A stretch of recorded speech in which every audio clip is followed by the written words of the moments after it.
જલ્લાદનું હૃદય. શહેરની એ ભેદી ગલી હતી. કોઈ એને ડોકા મરડી કહેતા, કોઈ ગળા કાટું કહેતા. એનું પેટ અકળ હતું.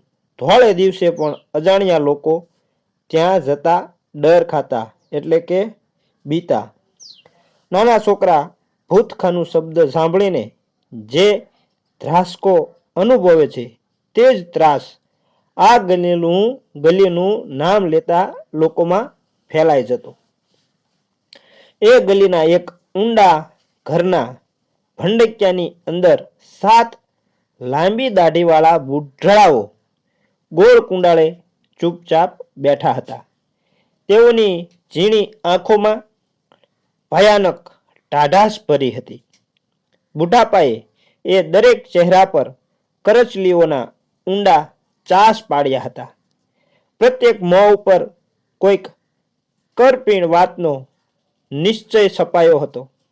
7 જણા મૂંગા બેઠા હતા. બારના પર ટકોરા પડ્યા. 7 માહેના સૌથી વૃદ્ધ આદમીએ પહેરેગીરને ઈશારો કર્યો. ઝીણા છિદ્રમાંથી બહાર નજર કરીને પહેરેગીર પાછો આવ્યો. ધરતીના પેટાળમાંથી ઉઠતો હોય એવા અવાજે તેણે કહ્યું, જલ્લાદજી, આવવા દે. વૃદ્ધે વગર બોલ્યે આંગળીની ઈશારત કરી. દાખલ થનાર આદમીની ઉંમર 35 વર્ષની હતી. કદ ઢીચકું હતું. આંખો બંદૂકની નળીના મોં જેવી હતી.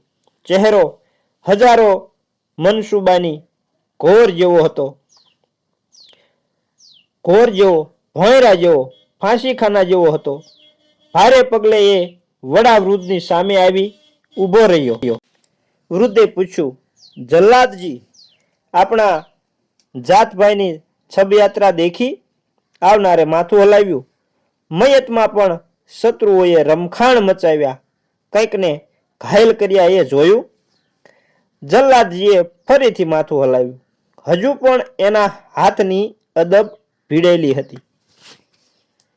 થીજી ગયેલા પ્રવાહ જેવો એ ઊભો હતો. ખુરશી પર બેઠેલા વૃદ્ધે પોતાનો હાથ જલ્લાદજી તરફ લંબાવ્યો. એના આંગળા વચ્ચે એક કાગળની ચબરખી હતી. જલ્લાદની અદબ છૂટી. હાથ લંબાવીને એણે ચબરખી લીધી. ઓરડામાં આવ્યા પછીની એના શરીરની આ પહેલી જ પ્રક્રિયા હતી. એણે એના જમણા હાથની આટલી જરૂર પૂરતી ક્રિયા સિવાય બીજા તમામ અંગોમાં મૃતવત નિશ્ચલતા હતી. ચબરખીમાં લખેલું નામ વાંચતા જ એની આંખોના ભવા ઊંચા ચડ્યા. આ શું? એણે યુદ્ધની સામે ઉશ્કેરાટ ભર્યા અવાજે બોલવા માંડ્યું. આ તો મારો મિત્ર. આની ગરદન ઉપર મારી કુહાડી કેમ પડી શકે? આ તમે શું કહો છો? કોમનો નિર્ણય, જાનને બદલે જાન. હત્યા કરનારને હણવો. પ્રમુખ વૃદ્ધના ગળામાંથી ઠંડાગાર શબ્દો આવ્યા. પણ જલ્લાદની ખામોશી પીગળતી હતી. આ તો મારો બચપણનો ભેરુબંધ. આ તાઈ અને હું ભેળા રમતા ને મને મારા બાપુ મારતા ત્યારે તાઈની આંખોમાં આંસુ ચાલતા. આમ તો જુઓ, કહીને એણે પોતાના કુર્તાની બાઈ ઊંચે ચડાવી કાંડા પર બતાવ્યું. જુઓ, આ શું છે? નાના હતા ત્યારે તાઈએ મને મારેલ શરીરનો આ ઘા છે. અમારી ભાઈબંધીનું એ અંધાણ છે ને મારા જમણા હાથ ઉપર જ છે.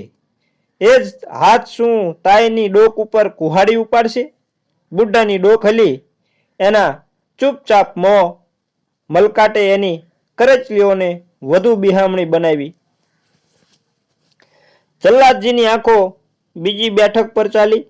બીજો વૃદ્ધ પણ ઠંડોગાર અને અનિમેષ બેઠો રહ્યો. ત્રીજા સામે, ચોથા સામે જલ્લાદજીએ આખા ચક્ર સામે ફરી વળ્યા. 7 બુઢ્ઢાઓ ગીધ પંખી જેવા અબોલ અચલ બેઠા રહ્યા.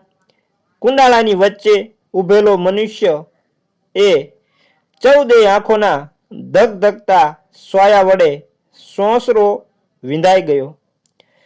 વિધાતાનું અપર વિધાન એ 7 ચહેરામાં લખાયું હતું. પ્રત્યેક મોના અચલ હોઠ ઉપર મૂંગો એક જ અવાજ રમતો હતો કે જાનને સાટે જાન, હત્યાનો બદલો હત્યા. આપણા એક બાંધવની મયત નીકળી છે તો સામાવાળાની પણ એક લાશની પાયદસ્ત નીકળે છૂટકો. બીજી કોઈ વાત નહીં, પણ મહેરબાનો મુરબ્બીઓ, જલ્લાદને હજુય આશા હતી મારા હાથે આ કૃત્ય નહીં થઈ શકે. જલ્લાદજી પ્રમુખે વૃદ્ધે કોઈ યંત્ર જેવા એક સુરીલા બોલ સંભળાવ્યા. જેના નામની ચિઠ્ઠી નીકળી તે ગમે તે હોય, દોસ્ત હોવા દીકરો, તમારે એને ખતમ કરવો પડશે. મિત્રતા મોટી કે પ્રભુ અને પિતૃદેવની સામે લીધેલા કસમ મોટા. તમે કોણ છો? પ્રભુના આજ્ઞાવશ જલ્લાદ છો, નેક પાક પરશુધર છો. 35 વર્ષના પુરુષને કાને પ્રભુ અને પિતૃદેવના બોલ પડ્યા. પોતે લીધેલા કસમ એણે યાદ કર્યા. એનું માથું નીચે ઢળ્યું. એ ત્યાંથી ચાલ્યો અને પછી બહાર નીકળી ગયો.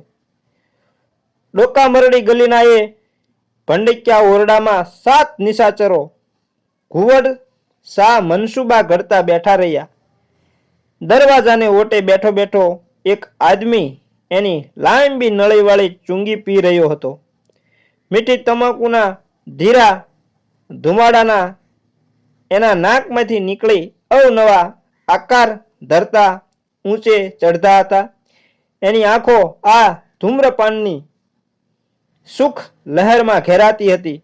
ઓટા પર બેઠેલો એ ગલીના ઊંડાણમાં છેક બીજે છેડે ચાલતો શોર બોકર સાંભળતો હતો અને પોતાની સામે ઉભેલા સાથીને કહેતો હતો કે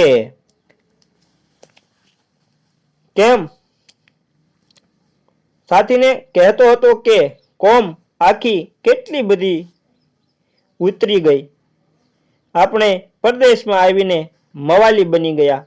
આપણે આપણા દેશની ઇજ્જત અહીં પારકે પાદર આવીને ધૂળ મેળવી. મુર્દાની પણ આપણે અદબ મેલી. શમશાન યાત્રાનો પંથ તો પ્યારનો, પસ્તાવાનો, તોબા કરી લેવાનો. ત્યાં પણ આપણા લોક ગરદનો કાપે છે પરસ્પરની. હા હા હા હા. સાથી પોતાની આંખ બગાડતો હસ્યો ને હવે સામાવાળાનો જલ્લાદ બસ આપણા હર કોઈને ઘેર આવી પહોંચશે. જલ્લાદ શબ્દ સાંભળતા તો ચુંગી પીતા ગૃહસ્થે ચુંગીની ઘૂંટ લેવાનું બંધ કર્યું. ચુંગીની નળી એના હોઠ વચ્ચે થંભી ગઈ. એના શ્રવણ માત્રથી જ જીવતા શરીરના લોહી શોષાઈ જાય એવો એ શબ્દ હતો. જલ્લાદ એ કોઈ અકળ અને અગમપાત્ર હતું. એને કોઈ ન ઓળખતું. એનું કાર્ય મૂંગા હર કોઈની ગરદન પર કુહાડી ઝીકવાનું હતું. કોમની ગુપ્ત અદાલત જેના નામની ચિઠ્ઠી ઉપાડે તે મનુષ્યનું લોહી જલ્લાદની કુઠાર ધાર સાનીમાની પીવા જતી. કુહાડાની ધાર સાનીમાની પીવા જતી. ઘરોઘર ઉપર અને પલે પલ એનો ઓળો પડતો. દ્વારે દ્વારે એના ભણકારા બોલતા. વધુમાં એ પુરુષ પવિત્ર અને પ્રભુ પ્રેરિત ગણાતો. માટે તો એ જલ્લાદજી કહેવાતો. ચુંગી પિતા આદમીને અંગે અંગે થરથરાટી છૂટી ગઈ અને એ ઊભો થયો. સાથીને પણ એને કહ્યું, અંદર આવો. બારણા બંધ કરીને બેઉ જણા મકાનમાં પેસી ગયા. ગભરાયેલા ઘરધણીએ કોઈ ન સાંભળે તેમ એ દાઢીવાળા સંગાથીને પૂછ્યું, જલ્લાદનો ભોગ કોણ બનશે આ વખતે? લાવ દાણા જોઈ દઉં. હા હા હા હા. ફરી વાર એ હસ્યો.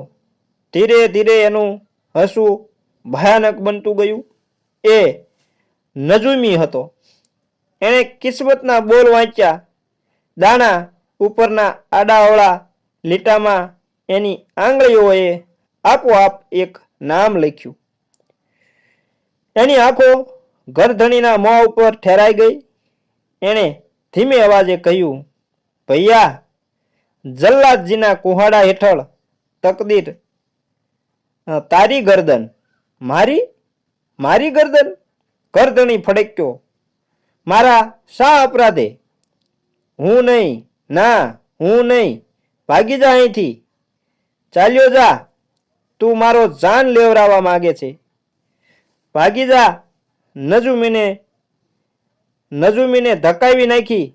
ઘરધણીએ જ્યારે અંદરથી દ્વાર બંધ કર્યું ત્યારે બહાર ઊભો ઊભો નજુમી ખડ ખડ ખડ ખડ કરતો હસતો હતો. દ્વાર ભભડાવતો કહેતો હતો, તકદીરના આંકડાને અપમાન દેનારો પસ્તાશે. હાંકે તાય બેઠો રહ્યો. રાત પડી. તાયનો થરથરાટ શમી ગયો. તકદીરના આંખ ચાહે તે હો, પણ તાઈએ વિચાર્યું કે જલ્લાદજીની કુહાડીને માટે સૌ કોઈએ તૈયારી કરી જ નાખવી ઘટે. એ તૈયારી કરવા તાઈએ મેજ પર મોટો કાગળ પાથર્યો. એમાં પોતે લખવા માંડ્યો. એ લખાણ પોતાના વસિયતનામાનું હતું. ઠંડા સુગંધી દીવા બળતા હતા. ધૂપદાનીના ધૂપ ગૂંચળા ઓરડાની અંદર ખુશ્બોનું ચિત્રાંકન કરતા હતા. એક બાજુ એ માંડેલી પ્રભુ પ્રતિમા એના નયનોમાં નીરવ અમૃત ધારા રેલાવતી હતી અને બાજુના બીજા ખંડમાંથી એક બાળ ગીતના સૂરો ચાલ્યા આવતા હતા. કોઈ કોમલ શરણાઈ કંઠનું એ સંગીત હતું. વસિયતનામું લખતો લખતો ઘર માલિક વારે વારે એ કાલા ઘેલા ગીત તરફ કાન માંડતો હતો અને આંખોમાં સુખ લહેર અનુભવતો હતો. હાસ એવા ઉદ્ગાર સાથે એણે કલમ નીચે મૂકી.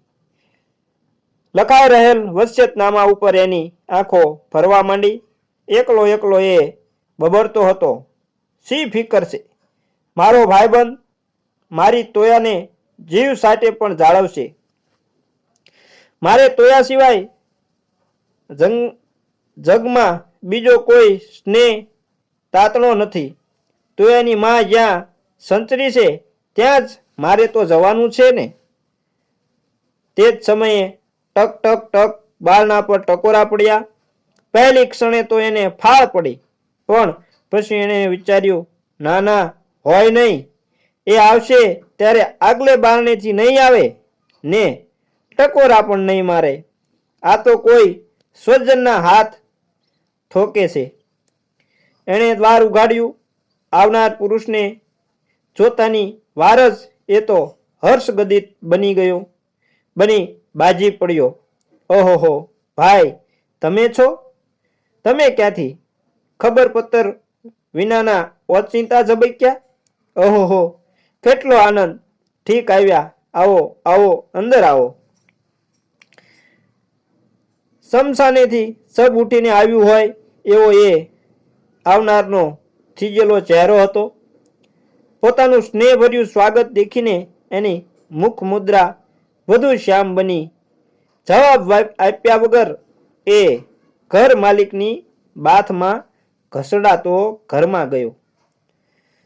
જોયું, સાંભળ્યું? ઘર માલિકે મહેમાનને ખંડની વચ્ચે ઊભો રાખીને કહ્યું, સાંભળ્યું એ ગીત? હીર દોરમાંથી સરતા મોતી જેવા ગીતના શબ્દો સંભળાતા હતા.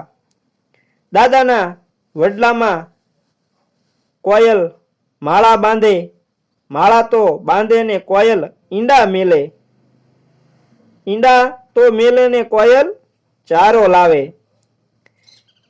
વડની પોલમાંથી એક ભોરિંગ આવે, સાંભળ્યું કેવું મીઠું મીઠું ગાય છે તારી તોયા, બહુ ડાય દીકરી, મા વિનાની એટલે જ આવી ડાય છે.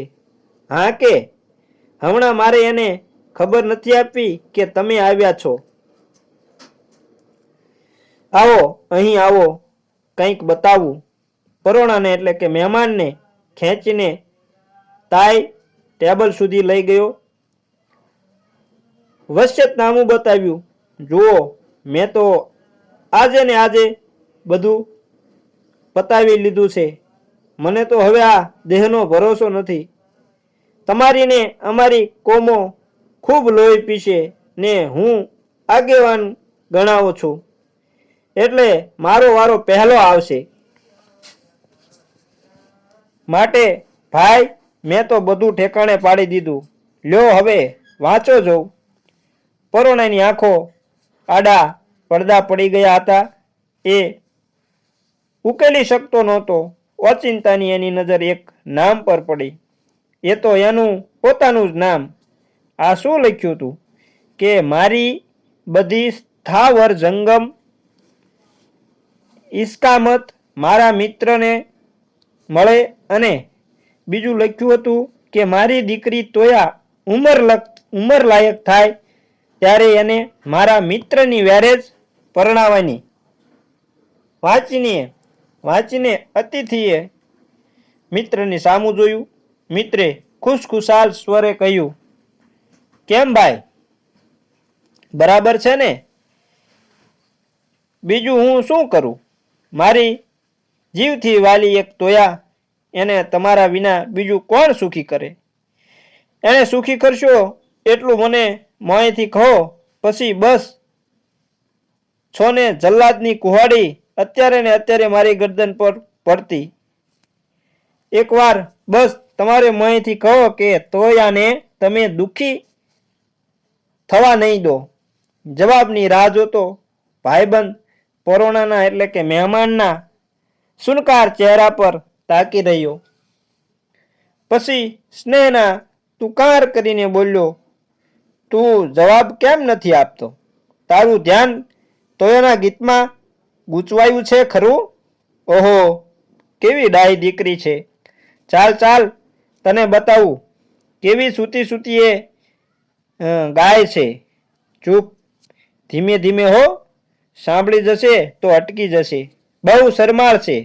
હળવે પગલે લપાતો તાઈ મહેમાનને હાથ ચાલીને વચલા બારણા સુધી લઈ ગયો. દીકરીનો પલંગ દેખાય તે રીતે મિત્રને ઊભો રાખ્યો. ચાંદની રાતમાં ભીંજાવેલ હોય તેવી ચાદરથી ઓસાડેલ પલંગે 10 વર્ષની પુત્રી સૂતી છે. મસરૂના બાલેશિયા ઉપર એનું નાનું માથું ઢળેલું છે.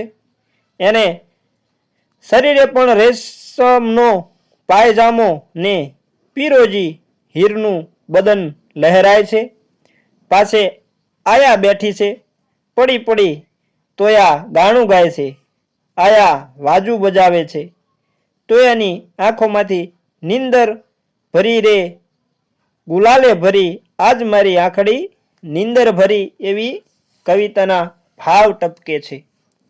મારી દીકરીનો આવો મીઠો કંઠ તું ગુમાવતો નહીં હો. તોયાના પિતાએ મહેમાનને હસતા હસતા કહ્યું, એને સંગીતની તાલીમ આપજે, તને એ બહુ સુખી કરશે. હાથ ઝાલીને એને પાછો પરોણાને એટલે કે મહેમાનને ખુરશી તરફ લીધો. પણ દોસ્તનું મન તૂટતું નહોતું. ખભા હડબાવીને તાઈએ મિત્રને પૂછ્યું, આમ જો શું થયું છે તને? શું તું મારા મોતની વાતથી વિચારમાં પડી ગયો છે? કહે જો. મારી તોયાના કસમ, જો ન કહે તો. જવાબમાં પરોણાએ તાઈની આંખો સામે આંખો નોંધી, પછી ધીરે ધીરે પોતાના ડાબા હાથની બાંયમાંથી કશુંક ખેંચી બહાર કાઢ્યું. એ એક કાળી ધારદાર જાડી કુહાડી હતી. તાઈને સમજવા માટે આટલું જ ચિહ્ન બસ હતું. એને શરીરે સ્વેદ વળી ગયા, એટલે કે પરસેવો વળી ગયો. એનાથી એટલું જ બોલાયું, તું પોતે જ જલ્લાદજી. નજુમી શું સાચો પડ્યો? કુહાડી જાણે એ દીવાના કિરણોના પ્રતિબિંબને શબ્દો બનાવી કહી રહી હતી કે હવે મોડું થાય છે, જલ્દી કરો. બંને સામસામા ચૂપચાપ ઊભા હતા. હજુ જાણે આ સામે ઊભેલું સત્ય ભ્રાંતિ જેવું ભાસતું. સાંકડી નાળમાંથી પવનના લહેરિયા આવે તેવો તોયાનો કંઠસ્વર આ બેવ જણાની વચ્ચે લહેરાતો હતો. ભાઈ, તાઈએ દયામણું મોં કરીને કહ્યું, થોડી વાર થોભી શકશે તું? જલ્લાદે ડોકું ધૂણાવ્યું. તાઈ હળવે પગલે ચાલ્યો. બાજુ પર બિરાજતી દેવ પ્રતિમાની સામે જઈ ઊભો 10 વાર ધૂપસળીઓ સળગાવીને પ્રતિમાની આગળ રોપણ કર્યું. પછી પાછે પગલે થોડે સેટે જઈ હાથ જોડ્યા પ્રતિમાની સામે તાકી રહ્યો. કશાક ધર્મ બોલ એના હોઠમાંથી ફફડી ચૂક્યા. પછી એણે પ્રતિમાને કહ્યું, હે દેવ, ઇન્સાનોના મૃત્યુ ભય ઉપર ધીર ગંભીર હાસ્ય કરતા ઓ ખાવિદ, થોડી વાર નબળાઈને દરગુજર કરજે. તારું શરણું, તારું શરણું, તારું અંતિમ શરણું. અદબ ભીડીને એ ધીરે પગલે એ પરોણીની પાસે જઈ ઊભો.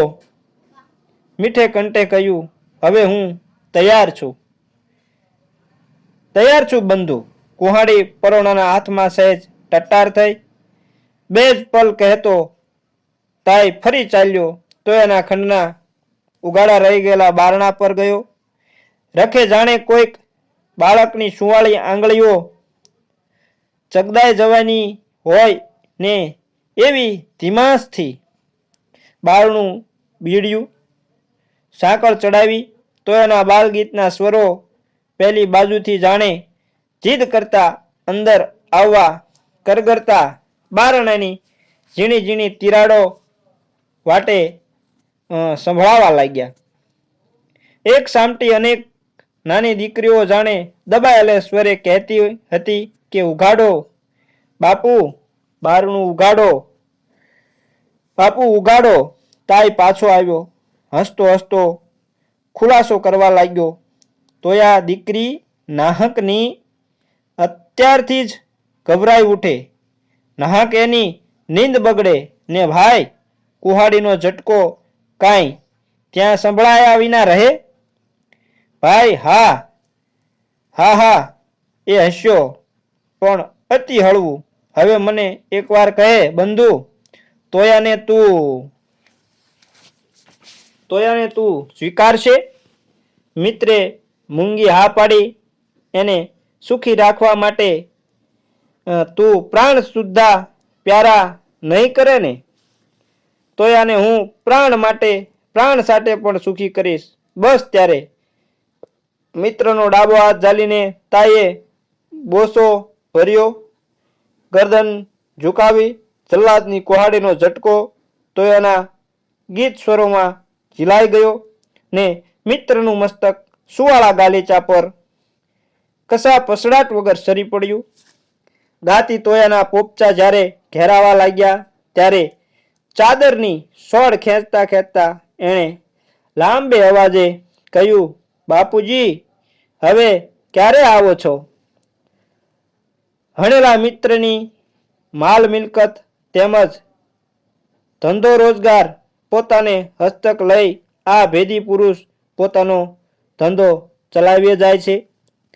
પોતાની રિદ્ધિ સિદ્ધિ વચ્ચે મિત્ર પુત્રી તોયાનું લાલન પાલન કરી રહેલ છે. પોપચું આંખની કીકીને સાચવે છે. તેવી કુમાસથી એ તોયાની રક્ષા કરે છે. પિતાનો કોણે વધ કર્યો એની તોયાને ગંધ સરખી પણ નથી. એને તો પિતાની ઉણપ સ્વપ્નામાંય ન સાંભળે તેટલું નવી વહાલપનું સુખ સાંપડી ગયું છે. તોયા મોટી થઈ આંબાવાડિયાના રખેવાળે એ કિશોરીની મંજરીઓ મહેક મહેક થતી જોઈ લીધી. તોયાને નિશાળે બેસાડી એમ કરતા યૌવનની આંબા સામે સુનેરી રંગો ડોકાવા લાગ્યા. રખેવાળની ફિકર વધતી ચાલી. એણે 40 વર્ષો થઈ ગયા. જે જલાદ પદ એના તકદીરમાં સદાને માટે ચડાઈ ગયું હતું. તેણે એના કુમળા ભાવોને સહાર વાળી દીધો. કુમળી ગુપ્ત મજલિસમાં નેક પાક અને ઈમાની નરનું પરમ સ્થાન પામેલો એ પુરુષ એક બાજુથી કોમ વચ્ચેના વેરને બુઝાવવા માટે કાકલુદીઓ સંભળાવતો હતો ને બીજી બાજુ બાંયમાં બાંય ચડાવેલી કુહાડીને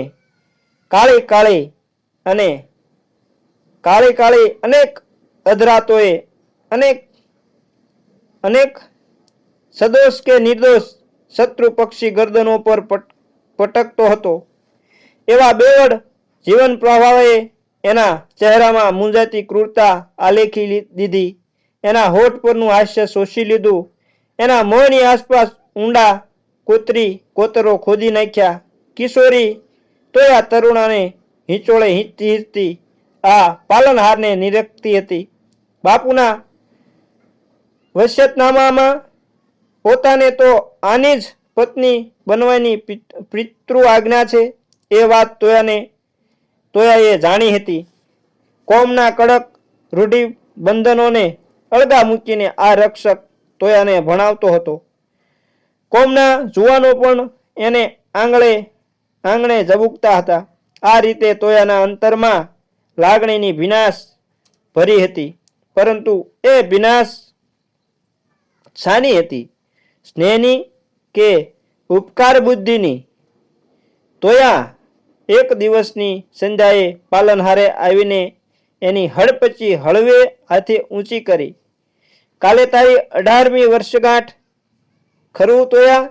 મોં પર લજ્જાનો રંગ ઘૂમટો ખેંચાયો. તારા 18મા વર્ષનું સવાર બાપુએ વસિયત નામાની અંદર નોંધ્યું છે. ખરું તોયા? ખરું ને તોયા? તોયાએ ખિસકોલીની પેઠે માથું ઝુકાવ્યું. તોયા 18મી વર્ષગાંઠ માટે આ 2 ચૂડીઓ લાવ્યો છું. તોયા ઊંચું ન નિહાળી શકી, એટલે કે ઊંચું જોઈ ન શકી. એને શરમ લાગી અને તે કહેવા લાગ્યો, પહેરશે તું? શા માટે નહીં પહેરું? તારી રાજી ખુશીથી. બાપુની આજ્ઞાના પાલન સિવાય હું બીજું કશું જ નથી વિચારતી.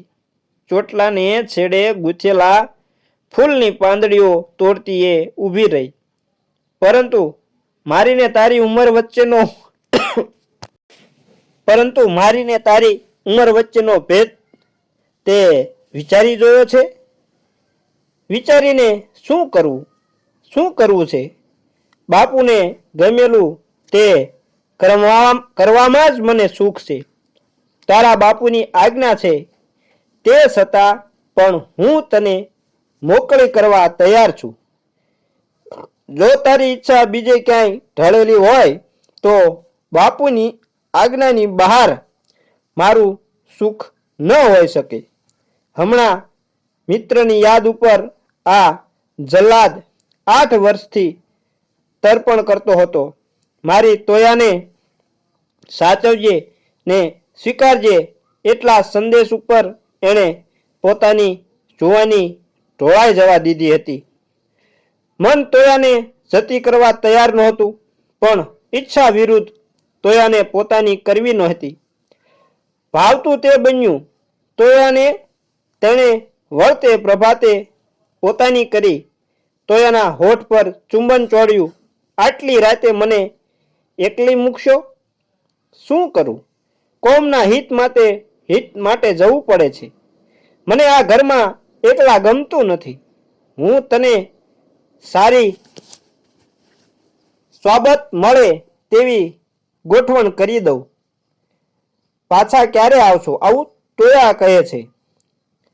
પાછા ક્યારે આવશો? મામલો બહુ ભયાનક બનતો જાય છે. છતાં જેમ બને તેમ વેળાસર, ટાણે કટાણે, અધરાતે પરોઢે જ્યારે બહારનું કામનું તેડું આવે ત્યારે પુરુષ કપડાં પહેરીને ચાલ્યો જાય છે. સ્ત્રીની જુવાની આ પતિનું દુનિયા જીવન સમજી શકતી નથી. એને સી ગમ પડે કે મિત્રનું લોહી સાટ્યા પછી દિવસ ને રાત અંતરમાં આગના ભડકા અનુભવતો પુરુષ કોમ વચ્ચેના આ શોણિત પાતને અટકાવવાના શાંતિ પ્રયત્નો કરી રહ્યો છે. એને શો ખ્યાલ કે જુવાનીના ઝુલાવવાનો હક પોતાના મિત્રની હત્યાનું પ્રાયશ્ચિત કર્યા વગર આ પુરુષ ભોગવી શકે તેમ નથી. એક જ લગ્ની, એક જ ધૂન, એક જ તાલાવેલી સ્ત્રીને રસ માણવાની, પુરુષને રક્તપાત પર શાંતિ સાંટવાની, બેવનું વચ્ચે ઘણું અંતર પડી ગયું. માધમ રાતના જલસાઓમાંથી વહ્યા આવતા નૃત્ય ગીતના સ્વર હિલોળાએ ચાંદની રાતોમાં પોતે સજેલા નિરર્થક શણગારોએ, વેણી ફૂલની અને ધૂપદીપની ફોરમોએ સૌએ એ સ્ત્રીને ગાંડી કરીને આખરે એના મકાનમાં ચોકી ભરતા એક કોમી સ્વયંસેવક જુવાનના ભુજ પાસમાં એટલે કે બાહુ પાસમાં ધકેલી દીધી. અડધી રાત અહીં એક યુવાનની ભુજાઓ વચ્ચે, અડધી રાત ત્યાં ભૈરવ ભડકાથી વીંટળાયેલો વિરોધીઓના ગુપ્ત મસલતખાનામાં એ એકલો આવી ઊભો રહ્યો. એની ઝીણી આંખોએ શત્રુ પ્રતિનિધિઓને એક પછી એક માપ્યા હતા. માપતી એની નજર એક માણસ પર થોભી. પછી એણે દુશ્મનોને સંભળાવ્યું, દોસ્તો, મારા લોહી ભાઈઓ, તમારે શું કરવું જોઈએ? શત્રુએ એકબીજાની સામે જોયું. કોઈને ગમ નહોતી કે અમારે શું જોઈએ છે. લોહી જોઈએ છે તો લાવો, ધરો ખોબો, તમે ધરાવ તેટલું મારા કલેવારમાંથી એટલે કે કલેજામાંથી તમને કાઢી આપું. લોકો ચૂપ રહ્યા. એણે કહ્યું, હું બાંધવતાનો પંજો મિલાવવા આવ્યો છું. એણે પંજો લાંબો કર્યો. કોઈ બોલી ઉઠ્યું, ત્યારે શું? અત્યાર સુધીની કતલ નામોશીમાં જશે, ના મરદાઈમાં ખપશે. કોણ છે એ? કહીને જલ્લાદે મીઠ ઠેરવી. એ જ મોં એના ઉપર એની પહેલી નજર થોભી ગઈ હતી. તમે કોણ છો? આ કોણ છે? આપણો જણ તો નથી લાગતો. સુલેની વાત વચ્ચે ઝેરી જબાન ચલાવનારા કોણ છે? મારા પૈસા લાવો. અજાણ્યા શખ્સે કહ્યું, તમારા પૈસા? જલ્લાદે વાત સમજી લીધી. આ મારા ભોળા ભાંડુઓના હત્યાકાંડ માટે ધીરેલા. એ માટે જ આ વેર જીવતા રાખવા માંગો છો કે તમારા પૈસા આપવા હું હમણાં બહાર આવું છું? હવે મને ગમ પડી કે કોની ગરદનમાં મારા સેંકડો લોહી ભાઈઓની રૂઢમાલા રૂપાય છે. એની બાયમાંથી કુહાડો ડોકાયો ને સૌની આંખો ખેંચાઈ ગઈ. જલ્લાદજી, હા, એક જ માથું બાકી રહ્યું છે. હવે બીજા કોઈ બીશો નહીં. જલ્લાદ શાંતિ સ્થાપીને ઘેર આવતો હતો. બંને કોમને લડાઈ મારનાર વિદેશી સ્વાર્થ સાધુની ગરદન પર એની કુહાડી ઝીકાઈ ચૂકી હતી. હવે કુહાડીને બાઈમાંથી હેઠે ઉતારી એનું સ્થાન મારી તોયાને આપીશ એવી આશાએ એના પગલા ઘર ભણી ઝડપ લેતા હતા. સાથે એના ગુપ્ત મંડળનો બુઢો પ્રમુખ હતો. દરવાજામાં દાખલ થતા જ પાછલા બાગના ફુવારા પર એ બેઉએ દ્રષ્ટોદ્રષ્ટ દીઠું યુવાન સ્વયંસેવક અને તોયા સ્નેહાલિંગનમાં લથબથ પડ્યા હતા. કોહાડાની તરસ હજુ બાકી છે ભાઈ. બુઢ્ઢાએ જલ્લાદને આટલું કહેતે કહેતે દાંત કચડ્યા. એના ચહેરાએ તોયાના સ્વામીને કરપીણ સૂચનો કર્યા. એ ત્યાં જ ઊભો રહ્યો. જલ્લાદે ચોગાનમાં પ્રવેશ કર્યો. ઘરની અંદર થઈને થીજેલી આંખે પ્રેમિકાને ચૂપચાપ નિહાળ્યા. ઉશ્કેરાટ ન બતાવ્યો. કાળ જેવો અક્ષુબ્ધ ઊભો. પછી એણે જુવાનને એટલું કહ્યું, આગળ થા. ઘરમાં દેવ પ્રતિમા હતી. તેની સામે જુવાનને ઊભો રાખ્યો. ફરી કહ્યું, શિર ઝુકાવ. જુવાનનું શિર નમ્યું. સાથોસાથ ઘર ધણીની બાંયમાંથી પાછો કુહાડો નીકળ્યો. સબૂર, ઓ જરીવાર સબૂર કરો. એક વાત સાંભળી લ્યો. તોયા ચીસ પાડતી વચ્ચે આવીને ઊભી સ્વામીનો હાથ અડધે ઉપડેલો અટક્યો. એણે તોયાને નિહાળી. એની આંખોમાં અમીની છાંટ ઝલકી. એણે પૂછ્યું, બોલો, શું છે? તમે મારા બાપુને આપેલો કોલ યાદ કરો. તમે મને હર કોઈ પ્રકારે પણ સુખી કરવાનું કબૂલ્યું છે. તને આ જુવાનની જોડે સુખ થશે? સ્વામીનો કુહાડો હજુ તોળાઈ રહ્યો હતો. તોયાએ ડોકું ધૂણાવ્યું. એની આંખોમાં સ્વામીએ હણેલા મિત્રની આખરી વારની આંખો દેખાય. કુહાડી સાથે એનો જમણો હાથ નીચે ઢળ્યો. યુવાનને એણે કહ્યું કે ઊભો થા. યુવાનને હજુ આ સ્વપ્ન લાગતું હતું. એ ઉઠ્યો. તો એનો હાથ ઝાલીને સ્વામીએ એટલે કે જલ્લાદે યુવાનના હાથમાં સોંપ્યો. કહ્યું, આને સુખમાં રાખજે ને યાદ રાખજે. આ જો રજ પણ દુઃખી થશે તો ધરતીના પટ પર તું જ્યાં હશે ત્યાં દેવતા તારી ખબર લેશે, એટલે કે ભગવાન તારી ખબર લેશે. અને હવે તમે બેઉ જઈ શકો છો. આવું જલ્લાદે કહ્યું. એટલું કહીને એણે પીઠ વાળી દેવી મૂર્તિની સામે ઊભો રહ્યો. એની આંખોના પોપચા નમ્યા. કુહાડો પાછો એની બાયમાં પુરાયો. હંમેશાનું ટટ્ટાર રહેવા ટેવાયેલું એનું માથું જાણે ધડથી છેદાય લબડી રહ્યું હોય એવી રીતે ઢળી પડ્યું. કેટલી વાર સુધી એ ત્યાંને ત્યાં ઠેરી રહ્યો. દેવ પ્રતિમાના અનિમેષ નેત્રો એના ઉપર વરસતા હતા. જ્યારે એ બાજુએ ફર્યો ત્યારે જુવાન યુગલ ત્યાંથી ક્યારનું ચાલ્યું ગયું હતું. ઝીણી આંખે એણે ઘરના પ્રત્યેક રજકણ પર નિરીક્ષા કર્યું. કણે કણની પછવાડે એ તોયાને શોધતો હતો. ઘરનું મૌન અને એનું પોતાનું મૌન, બે મૌન જાણે સવાલ જવાબ કરતા હતા. એના મોં ઉપર 1000 કુહાડાના ઘાવોએ જાણે ખાડા પાડી દીધા. આંધળાની માફક એ દિવાલનો કમાડો ને થાંભલાનો ટેકો લેતો લેતો ઘરની બહાર નીકળ્યો. બહુ હય ઘોવડના અંધારવિયા અવાજ જેવું એ હાસ્ય એને કાને અથડાયું. એણે ઊંચે જોયું. કોમનો દાઢીવાળો આગેવાન એક બાજુ ઊભો કહેતો હતો, શાબાશ, મેં જોયા એ બેઉને જીવતા જતા. શાબાશ નામ ના મરદાય, કોમની તવારીખમાં કદી ન બનેલો કિસ્સો. દેવના નામે, પિત્રોને નામે ધર્મ કુહાડો ધર્યો હતો, તેને બરાબર શોભાવ્યો.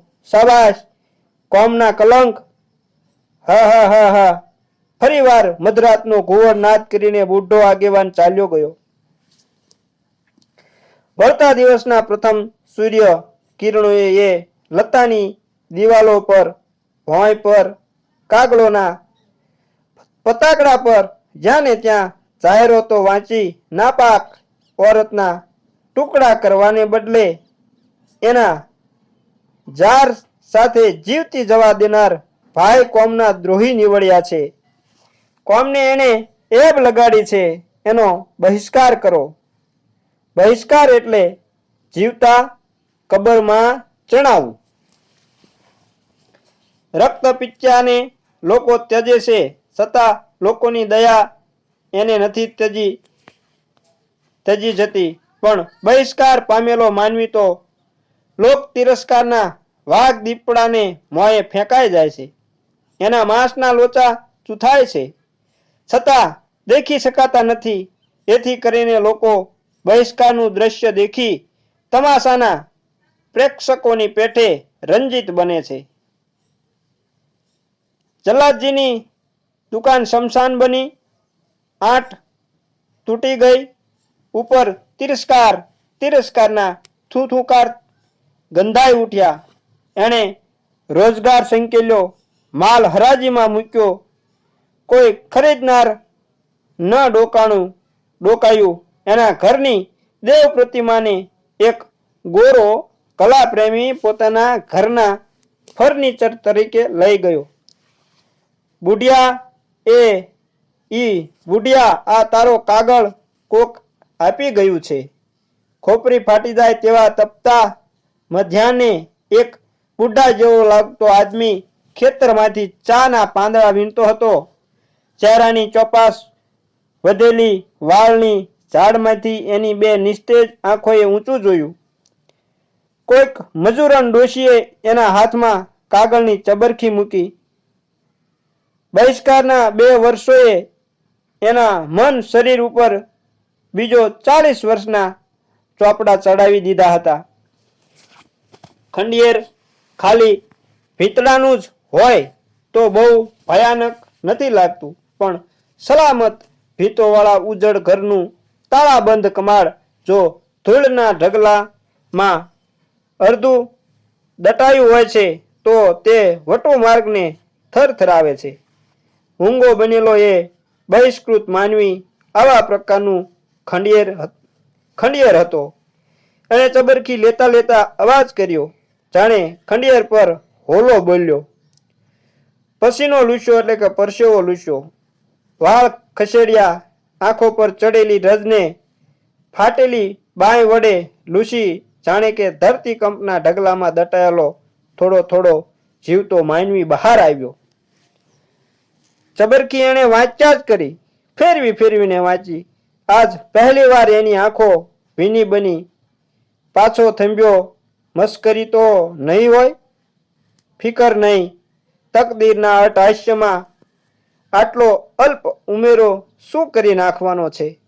એ ઉઠ્યો. એની વળેલી કમર એકાએક અક્કડ બની. એ ભવ્ય દેખાવો ખેતરમાંથી ચાલી નીકળ્યો. ગાંડો ક્યાં હાલ્યો? લોકોને ગમ્મત થતી હતી. આવી ગમ્મત થતી હતી. શહેરને છેવાડે કોઈ કોમી ભાઈ ન નીકળી જાય તેવે ઠેકાણે એક જૂના માલની હાટડીએ એ ચડ્યો. તુરત જ દુકાનદારે કહ્યું, હવે ભલો થઈને તારા કુહાડા લઈ જા ને, અહીંથી કોઈ મફત તે રાખતું નથી. હું મારા કુહાડા પાછા લેવા જ આવ્યો છું. તું તો ભાઈ ઘણોય ફદિયા લેવાની આશાએ આવ્યો હોઈશ, પણ શું કરું? મારા બાપા કોઈ થૂકતુંય નથી તારા કુહાડા સામે. લાકડા ફાડવાના કામના તો નથી રહ્યા. હા, માણસને કાંધ મારવા હોય તો કામ આવે એવા છે, પણ ઈ તો હવે તને કોઈક ગળા કાપું ભેટી જાય ત્યારે વેચાણનો જોગ થાય. જૂની છત્રીને સળિયા ભરાવતો હાટડીવાળો આવું બળબડતો રહ્યો ને કુહડાવાળાએ બેવ કુહાડા બગલથેરીમાં નાખી ચાલતી પકડી. પાસે ખર્ચી નહોતી. દિવસ રાત એને પગભર મજલ ખેંચી એટલે પગભર ચાલતો રહ્યો. ઊંટની ઝડપે પંથ કાપ્યો એટલે કે ઝડપથી પંથ કાપ્યો. ચોથે દિવસે 150 કોસ પર પડેલું શહેર દેખાયું એટલે કે એને શહેર દેખાણું. મિનારા, કાંગરાને ઘુમંટો, મિલોના ભૂંગળા, જહાજોના કુવાસ્તંભ અને અજગર આકારે ખાડીઓ ઉપર સૂતેલા લાંબા કાબરા પુલો એ સફેદ ચમકતીને સુંદર દેખાતી વિરાટ નગરીના હૃદય ભાગમાંથી કોઈ એક આહ ઉઠતી હતી. એ આહાનો રંગ લાલ પીળો હોય હતો. એ અગ્રશિખા આકાશે ચડીને અક્ષરો રચતી હતી. ફસાણી શું, ફસાણી શું, વેશ્યા ઘરે વેચાણી શું, પગે પડીને મોંમાં જોડો લઈને વીનવું છું, ગાયને ખાટકી વાડેથી સોડાવી જાવ. આવું તોયાએ આ ચિઠ્ઠી લખી હતી. ના ના, એ કોઈ આકાશી અગ્નિશિખા નહોતી. બુઢાના હાથમાં ચોળાઈ રહેલ ચબરકીના એ અક્ષરો હતા. ખાટકી વાડેથી ગાયને સોડાવી જાવ. પગરખા સાંધવા માટે એક ખૂણામાં એ મોચીની દુકાને ઊભો રહ્યો. મોચીને પૂછ્યું, ગોરી ગલી ક્યાંની મેર આવી? એટલે ગોરી ગલી કઈ બાજુ આવી? આવું મોચીને એને પૂછ્યું. મોચીએ ઊંચે જોયું, મોં મલકાયું અને જોડામાં સોયો ઘોંચતા મોચીએ ગાન લલકાર્યું. મુશ્किल से कटती है रात हो रे, हाँ मुश्किल से कटती है रात, प्यारे तोरी कैसी शर्म की है बात. વ્યંગ કરીને એને ફરીથી ઘરાકને નિહાળ્યો. કહ્યું, પેલું ખાપણ બાંધીને જઈએ ભૈયા. એ જો આમ રહ્યો ગોરી ગલીનો રસ્તો, એટલે કે આમ જો સામો દેખાય તે ગોરી ગલીનો રસ્તો છે. આવું મોચીએ સૂચવ્યું. સોયાની અણીવતી એને સ્થાન સૂચવ્યું એટલે સોયો ચીંધીને એને ગોરી ગલીનું સ્થાન સૂચવ્યું. સાંજે દીવાઓની ચાપો દબાણી ત્યારે એ ઉઠીને શહેરની મશહૂર ગોરી ગલી તરફ ચાકમજોળ દિવાળી જામી પડી હતી. બારીએ બારીએ ડોકાતા ચહેરા જાણે કોઈ તોરણમાં પોરાવીને ટીંગાતા હતા. વીજળીનો પ્રકાશ એ મોઢાની અકાળે ચીમળાયેલી પાંદડીઓને હસતો હતો. સુરીવાળા રેખેવાળો નીચે ચોકી કરતા હતા. સુંદરતા અને હિંસા સાથે કેટલા થડોથડ આવી ગયા હતા. ફૂલવાડીને સાચવવા સાપો ફરતા હોય છે. ફૂલવાડીને સાચવવા સાપો ફરતા હોય છે. પ્રકાંડ અટવીમાં તોયાને શોધવા નીકળવું હાસ્યજનક હતું. ઓટા મારવાથી વહેમ નોતરવા જેવું હતું. પણ કુહાડી વાળો તો અર્ધ ગાંડો અને અર્ધ ગરીબ ભિખારી તરીકે ખપી ગયો. એણે ટીકી ટીકીને ચહેરો નિહાળ્યા એમ 8 દિવસ સુધી કુહાડાવાળાએ ભટક્યા કર્યું. 8મી સાંજે તોયાને દીઠી એક મકાનની અંદર એ દાખલ થયો ત્યારે દરવાજા પરની માણસોનું લક્ષ ખેંચાયું નહીં. તોયા, મારી તોયા, એણે અવાજ દીધો. સંગીત ભર્યા વાતાવરણમાં જાણે સીડી માંડીને સ્વર ઊંચા ઝરૂખા પર ચડ્યો. તોયાએ સ્વરને પારખ્યો. તે જાણે તે ટાણે તોયાની મુલાકાતે એક મહેમાન આવ્યો છે. એના પંજામાંથી છટકી તોયા નાઠી. પોતાના નામનો સાદ આવતો હતો તે દિશામાં દોડી. તોયા, તોયા, ભિખારીએ જૂના પ્રેમ સૂરનો દિલ સિતાર છેડ્યો. થોડી વાર તો તોયા થંભી રહી. આ દશાનો મર્મ સમજાયો નહીં. આખરે ઓળખીને પગમાં પડી ગઈ. એનું કલેજું ધ્રુસકી લેવા લાગ્યું. એનું માથું પતિના ઘૂંટણ વચ્ચે હતું. હે ગદ્દા કોણ છો? હે ગદ્દા કોણ છો તું? પછવાડેથી અવાજ આવ્યો. મધની ગંધમાં નીતરતો આદમી મુક્કી ઉગામીને ઘસ્યો આવે છે. છોડ એ નાદાન, એને પોતાનો હક સાબિત કર્યો. છોડ, અત્યારે મારો વારો છે. મારી ખરીદેલ રંડી છે એ. કિસ્મતના અટહાસ જેવું આ દ્રશ્ય દેખીને કંગાલ પોતે પણ હસ્યો. એનું હસ્યું એવું ભયાનક હતું કે ઈશ્કીને થોડા કદમ દૂર જ અટકવું પડ્યું. બીજે બારણેથી એક પરછંદ દેહવાળી બાઈ દાખલ થઈ. ઈશ્કીએ બરાડો પાડ્યો. એ બાઈજી, લાવ અમારા પૈસા પાછા. તો એ બાઈએ કહ્યું, શું છે? બાઈએ કંગાળને ડોળા ફાડી પૂછ્યું. એ કૂટણી હતી, એટલે એ બાઈ કૂટણી હતી, એટલે કે આ એની દલાલ હતી. કંઈ જ નથી. ત્યારે કોણ છો તું? ખાસ વિશેષ તો કાંઈ નહીં. આનો સ્વામી છું, એટલે કે આનો પતિ છું, એમ કહેવા લાગ્યો. અને ઓલી બાઈ પછી હે બાઈએ હાથનો લટકો કર્યો. સ્વામી ન જોયો હોય તો તું એનો સ્વામી? ક્યાં ગયો એ પીટ્યો જેણે પોતાની વહુ કહીને આને અહીં વેચી છે? એ જ વખતે એક જુવાન આદમી ત્યાંથી સરી જઈને પછવાડે કમાડ પાછળ છુપાયો. એટલે કે તે આ જલ્લાદને ભાળી ગયો, એટલે તે કમાડની પાછળ સંતાઈ ગયો. કુહાડીવાળાની આંખોએ એને તપાસી લીધી, એટલે આ જલ્લાદે એને જોઈ લીધો હતો. ચાલો તોયા, પુરુષે પત્નીનો હાથ ઝાલી ખડી કરી. હે વાર લાગે વાર. એમ લઈ તે ક્યાં જશો? કહીને કૂદણી, એટલે કે આ દલાલબાઈ કૂટણી આડે ફરી વેચાતી લીધી છે. કોઈ દાન નથી કરી ગયો. પેલો નમુષ્યો. બીજી બૂમ પેલા ઈશ્કીની ઉઠી. ને મારા પૈસા શું હું મૂકી દઈશ? કંગાલની બાઈમાંથી કુહાડી નીચે સરી.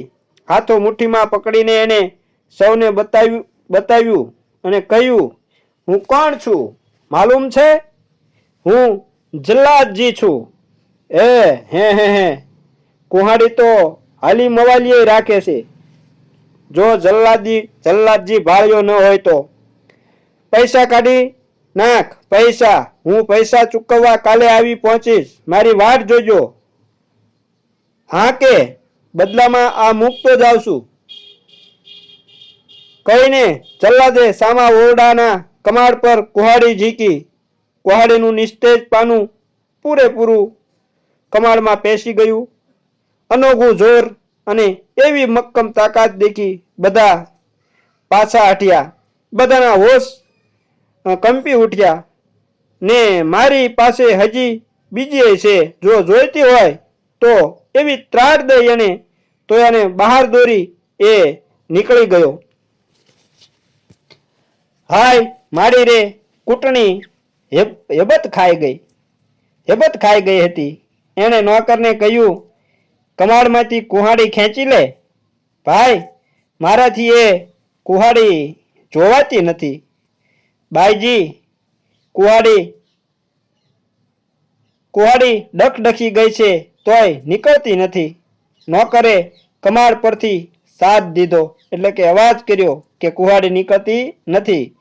એટલે કૂટણીએ કમાડની બીજી બાજુ જઈને જોયું કે કુહાડીનું પાનું ક્યાં અટકી ગયું છે. એ અટકેલું હતું એક આદમીની ગરદનની અંદર. આદમી કમાડની જોડે જડાઈ ગયો છે. કશુંક બોલવા મથે છે. એ હતો તોયાનો પ્રેમી યુવાન, જેણે તોયાને કૂટણી ખાને, એટલે કે વેશ્યાવાડે વેચી હતી. જંગલમાં જલ્લાદ ધીરે પગલે પંથ કાપતો હતો. પછવાડે તોયા ચાલતી હતી. બંને વચ્ચે મૌન હતું. પંથ લાંબો હતો. ક્યારે બોલશે ખરો? મિત્રો, આમ અહીંયા આ વાર્તા પૂરી થાય છે.